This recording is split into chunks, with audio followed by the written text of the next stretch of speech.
नमस्कार दोस्तों, आपका स्वागत करता हूं इस YouTube channel SK coaching centre पर। दोस्तों, आज हम लोग रीजनिंग के एक और नए पार्ट को देखने वाले हैं। ये रीजनिंग का पार्ट नंबर आपका 174 होने वाला है। अगर आप लोग इससे पहले वाले पार्ट नहीं देखे होंगे तो ज़रूर जाकर देख लीजिएगा। इस पार्ट के अंदर आज हम लोग रीजनिंग के 16 अलग अलग प्रकार के इम्पोर्टेंट प्रश्न को देखने वाले हैं, जो कि आपको आने वाले आगामी सभी परीक्षाओं के लिए काफ़ी महत्वपूर्ण होने वाला है। सभी प्रश्न इम्पोर्टेंट प्रश्न है, तो सभी प्रश्न को पहले आप लोग खुद से ज़रूर सॉल्व करने की कोशिश कीजिएगा और आप लोग हमारे साथ अंत तक ज़रूर बने रहिएगा। चलिए हम लोग एक नंबर क्वेश्चन की ओर चलते हैं। ये रहा क्वेश्चन नंबर 1। क्वेश्चन नंबर 1 आपको कह रहा है नीचे दिए गए श्रृंखला को पूरा करें। यहाँ पर आपको श्रृंखला सीरीज से रिलेटेड प्रश्न दिया गया है। एक श्रृंखला सीरीज दिया गया है और यहाँ पर क्वेश्चन मार्क है।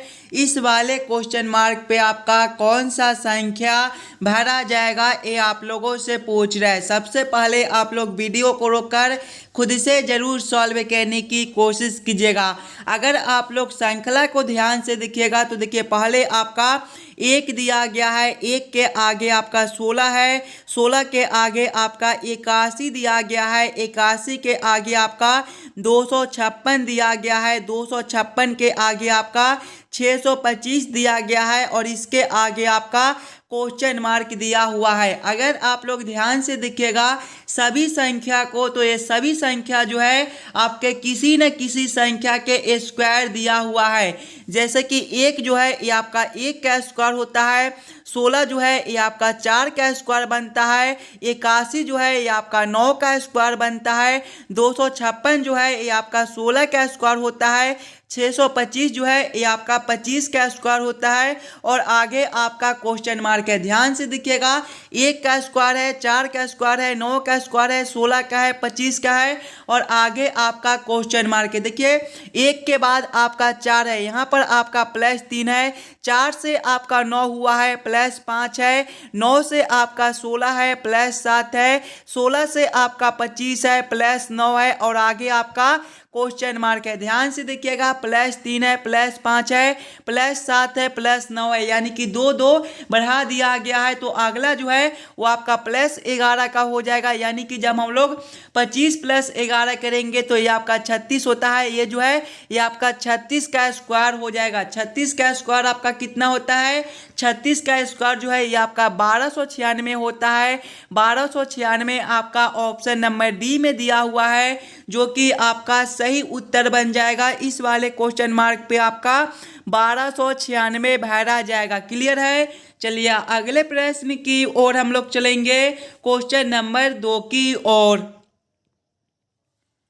ये रहा क्वेश्चन नंबर 2। क्वेश्चन नंबर 2 आपको कह रहा है नीचे दिए गए प्रश्न में लुप्त संख्या ज्ञात करें। इस बार आपको मिसिंग नंबर से रिलेटेड प्रश्न दिया गया है। यहाँ पर आपका क्वेश्चन मार्क है। इस वाले क्वेश्चन मार्क पे आपका कौन सा संख्या भरा जाएगा, ये आप लोगों से पूछ रहा है। ये भी प्रश्न आपके आने वाले आगामी सभी परीक्षाओं के लिए काफ़ी महत्वपूर्ण प्रश्न है। तो पहले आप लोग वीडियो को रोक लीजिएगा और खुद से ज़रूर सॉल्व करने की कोशिश कीजिएगा। देखिए, जब भी आपको इस प्रकार के मिसिंग नंबर से रिलेटेड प्रश्न देखने को मिले तो सबसे पहले आप लोग क्वेश्चन के पैटर्न को समझने की कोशिश कीजिएगा। अगर आप लोग ध्यान से देखिएगा प्रश्न को, तो नीचे की ओर देखिए आपका 25 और 4 दिया गया है। ये दोनों संख्या जो है आपके किसी न किसी संख्या के स्क्वायर दिया गया है। जैसे कि 25 जो है ये आपका 5 का स्क्वायर होता है, 4 जो है ये आपका 2 का स्क्वायर होता है। यानी कि ऐसे प्रश्न को पहले हम लोग इस लाइन से सॉल्व करने की कोशिश करेंगे। पहले हम लोग ये समझने की कोशिश करेंगे 17 और 12 से हम लोग 5 किस प्रकार से ला सकते हैं ताकि हमारा 5 से 25 बन जाए। उसी प्रकार से आगे आपका 11 और 13 से हम लोग सोचेंगे 2 हम लोग किस प्रकार से ला सकते हैं ताकि हमारा 2 से 14 बन जाए। उसी प्रकार से हम लोग सोचेंगे ये दोनों संख्या से हमारा कौन सा संख्या बनेगा जो इस वाले क्वेश्चन मार्क पे भरे जाएंगे। देखिए पहले हम लोगों को क्या समझना है कि 17 और 12 से हम लोग 25 किस प्रकार से ला सकते हैं। अगर ये दोनों संख्याओं को हम लोग आपस में घटा ले यानी कि 17 माइनस करेंगे 12, देखिए 17 माइनस 12 जो है ये आपका 5 होता है और 5 का ही स्क्वायर जो है वो आपका 25 होता है, जो कि आपका नीचे दिया गया है। उसी प्रकार से आगे देखिएगा तो 11 और 13 दिया गया है। ये दोनों संख्याओं को भी हम लोग आपस में घटाएंगे, 11 माइनस 13 करेंगे तो ये जो है ये आपका -2 हो जाएगा। इसका भी हम लोग स्क्वायर करेंगे, -2 का जो स्क्वायर है वो आपका 4 होता है। देखिए 4 आपका यहाँ पर दिया गया है, यानी कि इसी प्रकार से इस वाले प्रश्न को हम लोग सॉल्व कर सकते हैं। तो वही सेम हम लोग इस वाले लाइन में भी करेंगे, दोनों संख्याओं को आपस में पहले घटा लेंगे। देखिएगा 19 और 16 है, 19 माइनस 16 आपका कितना बनेगा, 3 बनेगा और 3 का जो स्क्वायर है ये आपका 9 हो जाएगा। 9 आपका ऑप्शन नंबर ए में दिया गया है, जो कि आपका सही उत्तर बनता है। इस वाले क्वेश्चन मार्क पे जो है वो आपका 9 भरा जाएगा। क्लियर है। इस वाले पार्ट में आपको जितने भी प्रश्न कराए जाएंगे वो सारे प्रश्न आपके आने वाले आगामी सभी परीक्षाओं के लिए काफ़ी महत्वपूर्ण होने वाला है। तो सभी प्रश्न को पहले आप लोग खुद से जरूर सॉल्व करने की कोशिश कीजिएगा। चलिए अगले प्रश्न की ओर हम लोग चलेंगे, क्वेश्चन नंबर 3 की ओर। ये रहा क्वेश्चन नंबर 3। क्वेश्चन नंबर 3 आपको कह रहा है एक विशिष्ट कोड भाषा में बैड को 7 लिखा जाता है तथा सेब को 9 लिखा जाता है। इस कोड भाषा में बैन को किस प्रकार लिखा जाएगा, ये आप लोगों से पूछ रहा है। ये जो प्रश्न है ये आपका कोडिंग डिकोडिंग से रिलेटेड प्रश्न है, और जब भी आपको इस प्रकार के कोडिंग डिकोडिंग से रिलेटेड प्रश्न देखने को मिले तो सबसे पहले आप लोग ये समझने की कोशिश कीजिएगा BAD को हम लोग क्या करेंगे ताकि हमारा 7 बन जाए, SAP को हम लोग क्या करें ताकि हमारा 9 बन जाए। उसी प्रकार से हम लोग सोचेंगे BAN से हमारा क्या कोड बनेगा। ध्यान से देखिएगा, पहले आपका बैड है, बैड जो है ये आपका BAD से मिलकर बनता है। BAD से हम लोग 7 किस प्रकार से ला सकते हैं। अगर हम लोग बैड के सभी अक्षर के ABCD के क्रमानुसार के अनुसार लिखेंगे तो B जो है ये आपका दूसरे नंबर पर होता है, ये आपका पहले पर होता है और D आपका चौथे पर होता है। सभी को आपस में जोड़िएगा, 2 + 1 आपका 3 बनता है और 3 + 4 जो है ये आपका 7 बनता है। देखिए 7 आपका यहाँ पर दिया गया है। उसी प्रकार से शेप को देखिएगा तो शेप जो है ये आपका SAP से मिलकर बनता है। इसके भी सभी अक्षर को हम लोग ABCD के क्रमानुसार लिखेंगे। देखिए S जो है ये आपका 19वें नंबर पर होता है, ये आपका पहले पर होता है और P आपका 16वें पर होता है। इसके भी सभी संख्या को हम लोग आपस में जोड़ेंगे, 19 + 1 करेंगे तो 20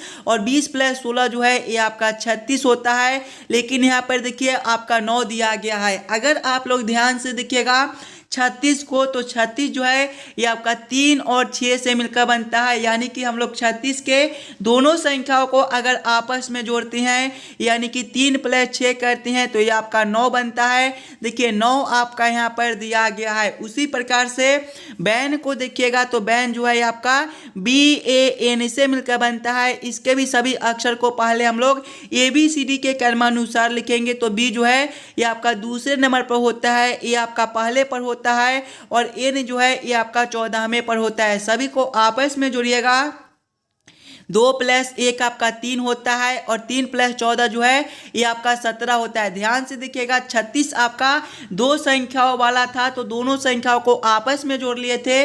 उसी प्रकार से 17 भी आपका 2 संख्याओं का संख्या दिया गया है, यानी कि 17 के भी दोनों संख्याओं को आपस में जोड़ लेंगे। 17 आपका 1 और 7 से मिलकर बनता है, यानी कि 1 + 7 करेंगे तो ये आपका 8 हो जाएगा। 8 आपका ऑप्शन नंबर ए में दिया हुआ है, जो कि आपका सही उत्तर हो जाएगा। चलिए अगले प्रश्न की ओर हम लोग चलेंगे, क्वेश्चन नंबर 4 की ओर। ये रहा क्वेश्चन नंबर 4। क्वेश्चन नंबर 4 आपको कर रहा है नीचे दिए गए प्रश्न आकृति का दर्पण छवि चुनिए। यहाँ पर आपका एक प्रश्न आकृति दिया गया है। कुछ इस प्रकार का आपका प्रश्न आकृति है और प्रश्न आप लोगों से पूछ रहा है इस वाले प्रश्न आकृति का किस प्रकार से दर्पण प्रतिबिंब बनेगा। देखिए दर्पण जो है ये आपके कुछ इस प्रकार से दिए गए हैं। दर्पण प्रतिबिंब में क्या होता है दोस्तों कि बाएं वाले जो आपके आकृति होती हैं वो आपके उलटकर दाएं में चले जाती हैं और दाएं वाले जो आपके आकृति होती हैं वो आपके उलटकर बाएं में चले आते हैं। यानी कि जब हम लोग इस वाले प्रश्न आकृति को इस प्रकार से उल्टेंगे तो आपका किस प्रकार का आकृति बनेगा। उलटने के बाद भी जो ये आपका आकृति है ये आपका इसी प्रकार से रहेगा और इसके अंदर जो आपका इस प्रकार से आकृति दिया गया है ये भी आपका उलटने के बाद इसी प्रकार से रहेगा। और ये जो लाइन आपका इस साइड से दिया गया है उलटने के बाद आपका इस साइड से हो जाएगा। उसके बाद देखिए ये जो आकृति आपका इस प्रकार से दिया गया है ये भी आपके उलटने के बाद इस साइड हो जाएगा कुछ इस प्रकार से।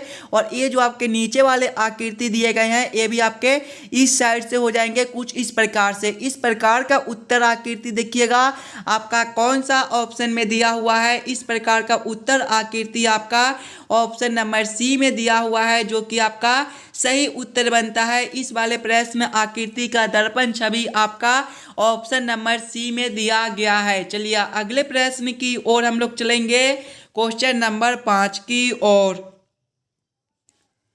ये रहा क्वेश्चन नंबर 5। क्वेश्चन नंबर 5 जो है ये आपका वेन आरेख वेन डायग्राम से रिलेटेड प्रश्न है। जल, नमक और चीनी का किस प्रकार से वेन आरेख वेन डायग्राम बनेगा ये आप लोगों से पूछ रहा है। ये भी प्रश्न आपके आने वाले आगामी सभी परीक्षाओं के लिए काफ़ी महत्वपूर्ण प्रश्न है। तो पहले आप लोग खुद से ज़रूर सॉल्व करने की कोशिश कीजिएगा। पहले आप लोग ये समझने की कोशिश कीजिएगा जल, नमक और चीनी में आपका कौन शब्द किसके साथ संबंधित है, किसके अंदर हम लोग किसको रख सकते हैं। अगर आप लोग ध्यान से देखिएगा तो जल के अंदर जो है वो आपका नमक भी घुल जाता है और जल के अंदर जो है वो आपका चीनी भी घुल जाता है। यानी कि सबसे पहले हम लोग जल के लिए एक गोला बना लेंगे और जल के अंदर ही आपका नमक और चीनी दोनों हो जाएगा। और नमक और चीनी जो है ये आपका अलग अलग है, यानी कि दोनों आपका जल के अंदर आ जाएगा लेकिन दोनों आपका अलग अलग हो जाएगा। कुछ इस प्रकार से इसका वेन आरेख वेन डायग्राम बनेगा। इस प्रकार का वेन आरेख वेन डायग्राम आपका ऑप्शन नंबर डी में दिया गया है जो कि आपका सही उत्तर बनता है। चलिए अगले प्रश्न की ओर हम लोग चलेंगे, क्वेश्चन नंबर 6 की ओर।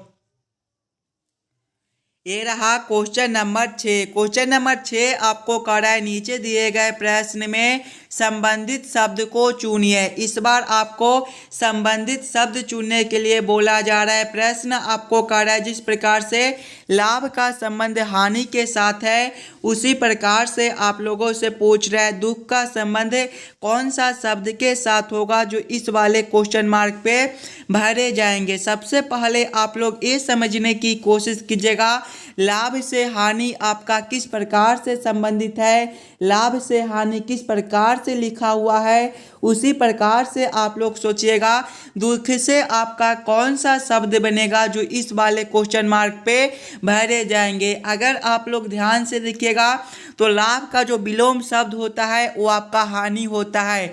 उसी प्रकार से दुख का विलोम शब्द आपका क्या होता है, खुशी होता है। खुशी आपका कौन सा ऑप्शन में दिया गया है, खुशी आपका ऑप्शन नंबर बी में दिया गया है जो कि आपका सही उत्तर बनता है। चलिए अगले प्रश्न की ओर हम लोग चलेंगे, क्वेश्चन नंबर 7 की ओर।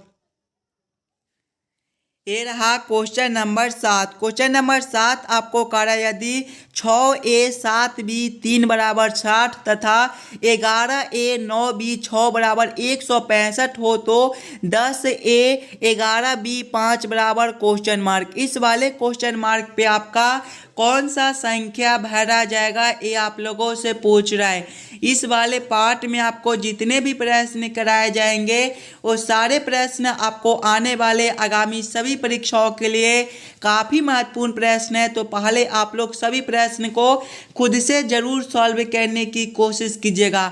जब भी आपको इस प्रकार के रीजनिंग के प्रश्न देखने को मिले दोस्तों तो पहले आप लोग ये समझने की कोशिश कीजिएगा ये आपका 6, 7 और 3 से 60 किस प्रकार से लिख रहा है, 11, 9 और 6 से 165 किस प्रकार से लिख रहा है। उसी प्रकार से आप लोग सोचिएगा 10, 11 और 5 से आपका कौन सा संख्या बनेगा जो इस वाले क्वेश्चन मार्क पे भरे जाएंगे।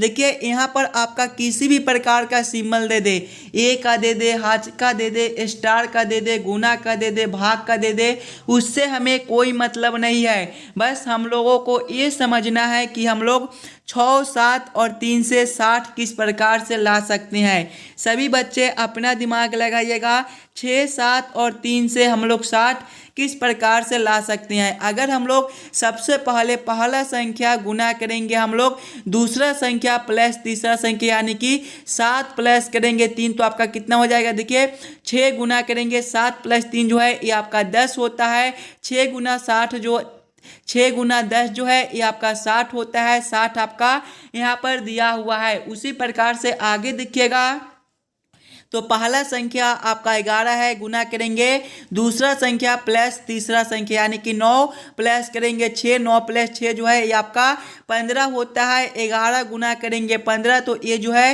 ये आपका 165 होता है। 165 आपका यहाँ पर दिया हुआ है, यानी कि इसी प्रकार से इस वाले प्रश्न को हम लोग सॉल्व कर सकते हैं। तो वही सेम हम लोग आगे करेंगे। यहाँ पर पहला संख्या आपका 10 है, गुना करेंगे हम लोग दूसरा संख्या प्लस तीसरा संख्या, दूसरा संख्या 11 है, प्लस करेंगे तीसरा संख्या 5 है। देखिए 11 प्लस 5 जो है ये आपका 16 होता है। 10 गुना 16 आपका कितना होता है, 160 होता है। 160 आपका ऑप्शन नंबर बी में दिया हुआ है, जो कि आपका सही उत्तर हो जाएगा। इस वाले क्वेश्चन मार्क पे आपका 160 भरा जाएगा। क्लियर है। चलिए अगले प्रश्न की ओर हम लोग चलेंगे, क्वेश्चन नंबर 8 की ओर। ये रहा क्वेश्चन नंबर 8। क्वेश्चन नंबर 8 आपको कह रहा है एक व्यक्ति पश्चिम दिशा की ओर 2 किलोमीटर यात्रा करता है, बाईं ओर घूम जाता है और 3 किलोमीटर चलता है और फिर दाईं ओर घूमने के बाद 5 किलोमीटर चलता है। यात्रा करते हुए वह कुल कितनी दूरी तय करता है, ये आप लोगों से पूछ रहा है। जब भी आपको इस प्रकार के प्रश्न देखने को मिले तो सबसे पहले आप लोग ये याद कर लीजिएगा, दिशा में जो है वो आपका पूरब ए वाला दिशा होता है, पश्चिम आपका ए वाला दिशा होता है, उत्तर आपका ऊपर की ओर होता है और दक्षिण जो है वो आपका नीचे की ओर होता है। अब आप लोग प्रश्न को ध्यान से पढ़िएगा और समझने की कोशिश कीजिएगा।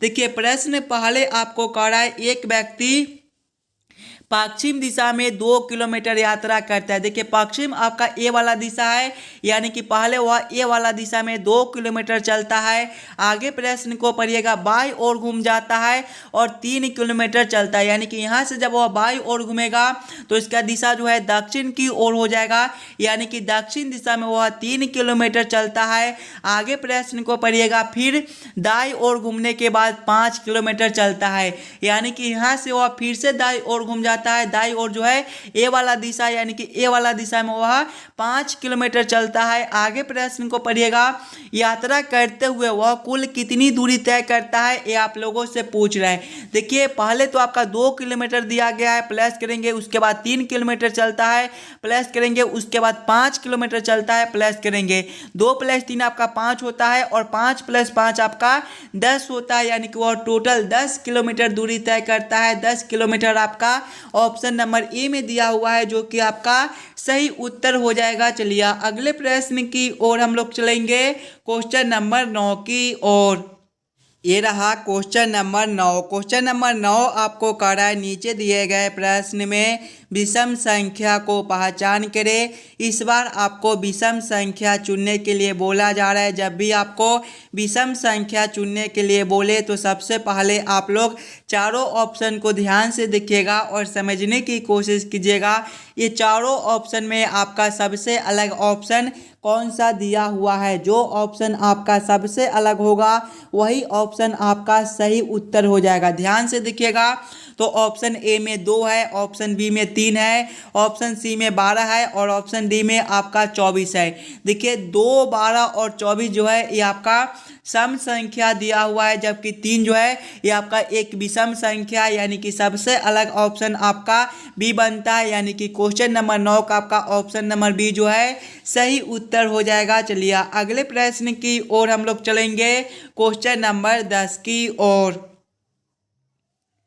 ये रहा क्वेश्चन नंबर 10। क्वेश्चन नंबर 10 आपको कह रहा है नीचे दिए गए प्रश्न में संबंधित संख्या को चुनिए। यहाँ पर आपको संबंधित संख्या चुनने के लिए बोला जा रहा है। ये जो प्रश्न है ये आपका नंबर एनालॉजी रीजनिंग का प्रश्न है। प्रश्न आपको कह रहा है जिस प्रकार से 11 का संबंध 121 के साथ है, उसी प्रकार से आप लोगों से पूछ रहा है 12 का संबंध कौन सा संख्या के साथ होगा, जो इस वाले क्वेश्चन मार्क पे भरे जाएंगे। सबसे पहले आप लोग ये समझने की कोशिश कीजिएगा 11 से हम लोग 121 किस प्रकार से ला सकते हैं। अगर हम लोग 11 का स्क्वायर करते हैं तो ये आपका 121 बनता है। उसी प्रकार से 12 है, 12 का स्क्वायर करेंगे तो ये आपका 144 हो जाएगा। 144 आपका ऑप्शन नंबर ए में दिया हुआ है, जो कि आपका सही उत्तर हो जाएगा। इस वाले क्वेश्चन मार्क पे आपका 144 भरा जाएगा। चलिए अगले प्रश्न की ओर हम लोग चलेंगे, क्वेश्चन नंबर 11 की ओर। ये रहा क्वेश्चन नंबर 11। क्वेश्चन नंबर 11 आपको कह रहा है नीचे दिए गए निम्नलिखित शब्दों का सही क्रम बताएं। वार्षिक, पाक्षिक, मासिक, दैनिक और साप्ताहिक का किस प्रकार से सही क्रम बनेगा, ये आप लोगों से पूछ रहा है। सबसे पहले आप लोग सभी शब्दों को ध्यान से देखिएगा और समझने की कोशिश कीजिएगा ये सभी शब्दों का आपका किस प्रकार से सही क्रम बनेगा। देखिए इसमें सबसे पहले जो है वो आपके दैनिक हो जाएंगे, यानी कि 4 नंबर। दैनिक के बाद जो है वो आपका साप्ताहिक हो जाएगा, यानी कि 5 नंबर। साप्ताहिक के बाद जो है वो आपका पाक्षिक हो जाएगा, यानी कि 2 नंबर। पाक्षिक के बाद जो है वो आपका मासिक हो जाएगा, यानी कि 3 नंबर। और मासिक के बाद जो है वो आपका वार्षिक हो जाएगा, यानी कि 1 नंबर। कौन सा ऑप्शन में आपका 4, 5, 2, 3, 1 दिया हुआ है? 4, 5, 2, 3, 1 आपका ऑप्शन नंबर बी में दिया हुआ है, जो कि आपका सही उत्तर हो जाएगा। ये सभी शब्दों का जो सही क्रम है वो आपका ऑप्शन नंबर बी में दिया गया है। चलिए अगले प्रश्न की ओर हम लोग चलेंगे, क्वेश्चन नंबर 12 की ओर। ये रहा क्वेश्चन नंबर 12। क्वेश्चन नंबर 12 आपको कह रहा है यदि P का अर्थ गुना है, T का अर्थ घटाना है, M का अर्थ योग है और B का अर्थ भाग है, तो 28B 7P 8T 6M 4 बराबर क्वेश्चन मार्क। इस वाले क्वेश्चन मार्क पे आपका कौन सा संख्या भरा जाएगा, ये आप लोगों से पूछ रहा है। जब भी आपको इस प्रकार के रीजनिंग के प्रश्न देखने को मिले दोस्तों, तो सबसे पहले आप लोग प्रश्न को ध्यान से पढ़िएगा और समझने की कोशिश कीजिएगा। देखिए प्रश्न आपको कह रहा है कि P का अर्थ गुना है, यानी कि इस वाले समीकरण में जहाँ पर आपका P दिया गया है वहाँ पर हम लोग गुना को रखेंगे। T का अर्थ घटाना है, यानी कि T के जगह पे हम लोग घटाव को रखेंगे। M का अर्थ योग है, योग मतलब आपका जोड़ होता है, यानी कि M के जगह पे हम लोग जोड़ को रखेंगे। और B का अर्थ आपका भाग है, यानी कि B के जगह पे भाग को रखकर इस वाले समीकरण को हम लोग हल कर लेंगे। सबसे पहले देखिएगा आपका 28B 7 दिया गया है। B का अर्थ आपका क्या है? B का अर्थ जो है वो आपका भाग है, यानी कि यहाँ पर हम लोग भागा 7 करेंगे। उसके बाद आपका P है, P का अर्थ गुना दिया हुआ है, यानी कि यहाँ पर आपका गुना 8 हो जाएगा। उसके बाद आपका T है, T का अर्थ घटाना है, यानी कि यहाँ पर आपका घटाओ 6 हो जाएगा। उसके बाद M है, M का अर्थ योग है, योग मतलब आपका जोड़ होता है, यानी कि यहाँ पर आपका जोड़ हो जाएगा। जब इस वाले समीकरण को हम लोग हल करेंगे तो सबसे पहले हम लोग भाग के काम करेंगे, उसके बाद गुना के, उसके बाद घटाओ के और उसके बाद जोड़ के। देखिए पहले हम लोग भाग के काम करेंगे तो 28 भागा 7 जो है ये आपका 4 होता है और 4 गुना 8 जो है ये आपका 32 हो जाए 32 हो जाएगा। 32 घटाओ 6 जोड़ करेंगे 4। देखिएगा 32 जोड़ 4 जो है ये आपका 36 होता है। 36 घटाओ 6 जो है ये आपका 30 हो जाएगा। 30 आपका ऑप्शन नंबर बी में दिया हुआ है, जो कि आपका सही उत्तर बनता है। इस वाले क्वेश्चन मार्क पे आपका 30 भरा जाएगा। क्लियर है। चलिए अगले प्रश्न की ओर हम लोग चलेंगे, क्वेश्चन नंबर 13 की ओर। ये रहा क्वेश्चन नंबर 13। क्वेश्चन नंबर 13 जो है ये आपका कथन निष्कर्ष से रिलेटेड प्रश्न है। और जब भी आपको इस प्रकार के प्रश्न देखने को मिले तो पहले आप लोग कथन को ध्यान से पढ़िएगा और उस कथन को आप लोग वेन आरेख वेन डायग्राम पर सेट कर लीजिएगा ताकि प्रश्न को सॉल्व करने में आपको आसानी हो। देखिए कथन एक आपको कर रहा है सभी कप प्लेटी है। सभी कप क्या है? प्लेटी है। इसका वेन आरेख वेन डायग्राम आपका किस प्रकार से बनेगा? प्लेट के अंदर जो है वो आपका कप हो जाएगा, यानी कि ये आपका क्या हो जाएगा? ये जो है ये आपका कप हो जाएगा और सभी कप जो है वो आपके प्लेट है, यानी कि ये जो है ये आपका प्लेट हो जाएगा। यहाँ पर आप लोग प्लेट भी लिख लीजिएगा ताकि आपको समझने में कोई दिक्कत ना हो। आगे कथन को पढ़िएगा। कथन 2 आपको कह रहा है कुछ प्लेट चम्मच नहीं है। कुछ प्लेट क्या है? चम्मच नहीं है, यानी कि चम्मच जो है वो आपका अलग दिया हुआ है, यानी कि ये जो है ये आपका चम्मच हो जाएगा। यहाँ पर आप लोग चम्मच भी लिख लीजिएगा ताकि आपको समझने में कोई दिक्कत ना हो। आगे कथन को पढ़िएगा। कथन 3 आपको कर रहा है कुछ चम्मचे पेन नहीं है। कुछ चम्मचे क्या है?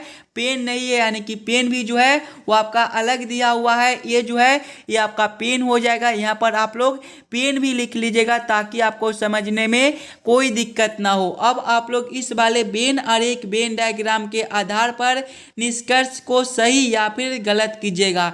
देखिए निष्कर्ष 1 आपको कर रहा है कुछ पेन कप है। ध्यान से देखिएगा, पेन आपका यहाँ पर दिया हुआ है और कप जो है वो आपका यहाँ पर दिया हुआ है। ये दोनों आपका अलग अलग है, लेकिन यहाँ पर देखिए कुछ पेन कप है, यानी कि कुछ पेन जो है वो आपके कप नहीं हो सकते हैं, यानी कि ये जो निष्कर्ष है ये आपका गलत बनता है। निष्कर्ष 2 को देखिएगा, कुछ कप चम्मचे है। ध्यान से देखिएगा, कप जो है वो आपका यहाँ पर है और चम्मच भी आपका अलग है, यानी कि ये दोनों अलग अलग है, तो कुछ कप आपके चम्मच नहीं हो सकते हैं। ये भी निष्कर्ष आपका गलत बनता है। निष्कर्ष 3 को देखिएगा, कोई कप चम्मच नहीं है। ध्यान से देखिएगा, कप आपका यहाँ पर है और चम्मच आपका यहाँ पर है, दोनों अलग अलग है, यानी कि कोई कप जो है वो चम्मच नहीं हो सकता है। ये निष्कर्ष जो है वो आपका सही निकलता है। निष्कर्ष 4 को देखिएगा, कुछ पेन कप नहीं है। ध्यान से देखिएगा, पेन आपका यहाँ पर है और कप आपका यहाँ पर है, ये दोनों आपका अलग अलग है, यानी कि कुछ कप जो है कुछ पेन जो है वो आपके कप नहीं हो सकते हैं। ये भी निष्कर्ष आपका सही बनता है। केवल निष्कर्ष 3 और 4 आपका निकलता है। 3 और 4 को कौन सा ऑप्शन में निकाला गया है? ऑप्शन नंबर बी में देखिएगा तो केवल निष्कर्ष 3 तथा 4 सही है, यानी कि क्वेश्चन नंबर 13 का आपका ऑप्शन नंबर बी जो है सही उत्तर हो जाएगा। चलिए अगले प्रश्न की ओर हम लोग चलेंगे, क्वेश्चन नंबर 14 की ओर। ये रहा क्वेश्चन नंबर 14। क्वेश्चन नंबर 14 आपको कह रहा है नीचे दिए गए प्रश्न आकृति कौन सा उत्तर आकृति में निर्मित है। यहाँ पर आपका एक प्रश्न आकृति दिया हुआ है, कुछ इस प्रकार का आपका प्रश्न आकृति है और प्रश्न आप लोगों से पूछ रहा है इस प्रकार के प्रश्न आकृति कौन सा उत्तर आकृति में दिया हुआ है। सबसे पहले आप लोग प्रश्न आकृति को देखिएगा। देखिए कुछ इस प्रकार का आपका जो है वो प्रश्न आकृति दिया हुआ है। इस प्रकार के प्रश्न आकृति अगर आप लोग ध्यान से देखिएगा तो ऑप्शन नंबर ए में दिया हुआ है। सबसे पहले आपका एक लाइन इस प्रकार से है, यहाँ पर भी आपका एक लाइन इस प्रकार से बनता है। आगे देखिएगा तो आपका कुछ इस प्रकार का आकृति है। यहाँ पर भी ध्यान से देखिए, छोटा वाला जो आकृति है ये आपका कुछ इसी प्रकार से बनता है, यानी कि ये जो प्रश्न आकृति है वो आपका ऑप्शन नंबर ए में दिया हुआ है, यानी कि क्वेश्चन नंबर 14 का आपका ऑप्शन नंबर ए जो है सही उत्तर बनता है। चलिए अगले प्रश्न की ओर हम लोग चलेंगे, क्वेश्चन नंबर 15 की ओर। ये रहा क्वेश्चन नंबर 15। क्वेश्चन नंबर 15 आपको कह रहा है नीचे दिए गए अक्षर श्रृंखला को पूरा करें। इस बार आपको अक्षर श्रृंखला से रिलेटेड प्रश्न दिया हुआ है, एक अक्षर श्रृंखला दिया हुआ है और यहाँ पर क्वेश्चन मार्क है। इस वाले क्वेश्चन मार्क पे आपका कौन सा अक्षर भरा जाएगा, ये आप लोगों से पूछ रहा है। सबसे पहले आप लोग अक्षर श्रृंखला को ध्यान से देखिएगा और समझने की कोशिश कीजिएगा आपका किस प्रकार का अक्षर श्रृंखला दिया हुआ है। अगर आप लोग ध्यान से देखिएगा सिंगल अक्षर को, तो एन से आपका पी है। एन जो है ये आपके 14वें पर होता है और पी आपका 16वें पर +2 है। आगे देखिएगा पी से आपका आर है, यहाँ पर भी आपका +2 है, यानी कि उसी प्रकार से आगे भी हम लोग +2 करेंगे।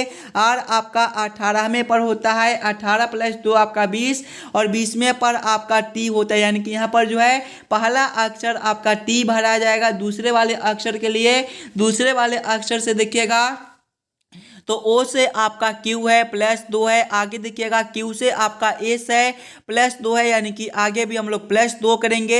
एस आपका 19वें पर होता है, 19 + 2 जो है आपका 21 होता है और 21वें पर आपका यू होता है। आगे देखिएगा तीसरे वाले अक्षर से तो आपका ए से बी है +1 है। आगे देखिएगा बी से आपका सी है +1 है, यानी कि आगे भी हम लोग +1 करेंगे। सी +1 आपका डी होता है। कौन सा ऑप्शन में आपका TUD दिया गया है? TUD आपका ऑप्शन नंबर ए में दिया हुआ है, जो कि आपका सही उत्तर हो जाएगा। चलिए अगले प्रश्न की ओर हम लोग चलेंगे, क्वेश्चन नंबर 16 की ओर। दोस्तों ये रहा क्वेश्चन नंबर 16 और ये जो प्रश्न है ये आपके होमवर्क के तौर पे छोड़े जाते हैं। इस प्रकार के प्रश्न आपको सभी एग्जाम में पूछे जाते हैं, तो पहले आप लोग खुद से ज़रूर सॉल्व करने की कोशिश कीजिएगा और आप लोग हमें ज़रूर कमेंट करके बताइएगा कि आज के 16 प्रश्न में से आप लोग कितने प्रश्न को खुद से सॉल्व किए हो। और जितने बच्चे इस वाले यूट्यूब चैनल पर नए हो, चैनल को सब्सक्राइब और वीडियो को लाइक ज़रूर करके जाइएगा और ज़्यादा से ज़्यादा वीडियो को शेयर भी कीजिएगा, ताकि और बच्चे तक पहुँच